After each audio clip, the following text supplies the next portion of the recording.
name is Leo Hira, and today we're going to be having a discussion about the importance of education. We're going to be discussing physics, and we're going to simplify that for you.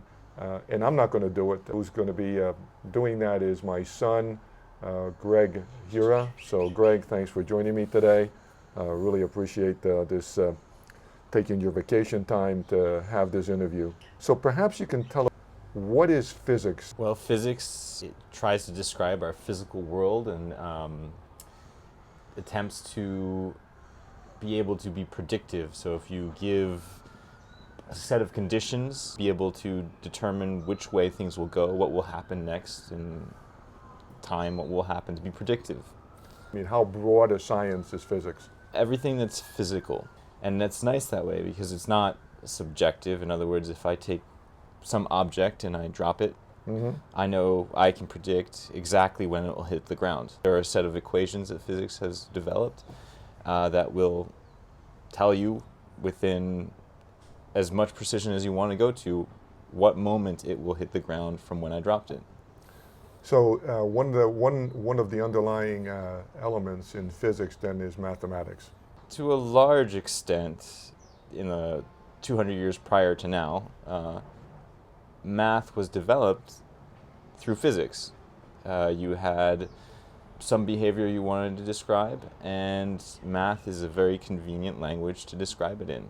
So I think that for many people, when they think about physics, they think about the universe, cosmology, the Big Bang. Is that the scope of physics? It goes both very large and very small. So there's either end of the spectrum. And in between. So, I mean, initially, we described the things that are around us, the scales of meters and feet and centimeters, and that was what was important to physics. And we developed a whole series of math, calculus, to describe that kind of motions. But then we began to notice things, that things behave very differently on extremely small length scales or extremely large length scales, or when things are traveling extremely fast, things that aren't intuitive to us. What does it take to become a physicist? Well, physics is a broad field, and there are many talents that are required for different parts of physics. So there's experimental physics, there's theoretical physics, there's astronomy. There are many, many things.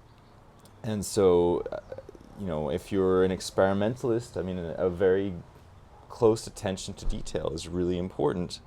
Whereas if you're a theoretical physicist, it's not about detail. It's about the big picture, about being able to stretch your imagination and sort of catch a big picture. If you're off by 1,000 or 100 or 1,000,000 even, that's fine, as long as you sort of describe the phenomenon that's being observed, the trends and things like that. What is it that you have to be able to master in order to get a Bachelor of Arts or Bachelor of Science in physics? Bachelor of Arts or Bachelor of Science in Physics is a good foundation for many other disciplines, including graduate study in physics. Okay. So from physics, it's the general things. You know, from there you can go to engineering or to be a doctor or many, many different aspects of science. So it's a good, strong foundation for many fields. And again, if you would like to be a physicist, you're going to really have to go into graduate school, and perhaps even a better foundation for physics at that point, if you're going to be a physicist, would be a math background. Okay, so math is important. Critical. There is a part of physics, the sort of underbelly of physics, which most people will have to deal with, which is showing your talents. And in showing your talents, you have to be able to write well, you have to be able to describe yourself well. Some physics is done on a grand scale, so if you look at CERN or the big projects out there, those are gigantic team efforts, and interpersonal skills are important in those efforts. If you're a theoretical physicist who sits in the office and works away, that's you know, a different skill set entirely. And largely that's an ability to concentrate and really think outside of the box. So you went to Berkeley and you came out with a a Bachelor of Arts in physics. I appreciated the classes that I was able to take as part of the arts part. So Mhm. I took philosophy and you know, general reading, and those were the fun classes to take.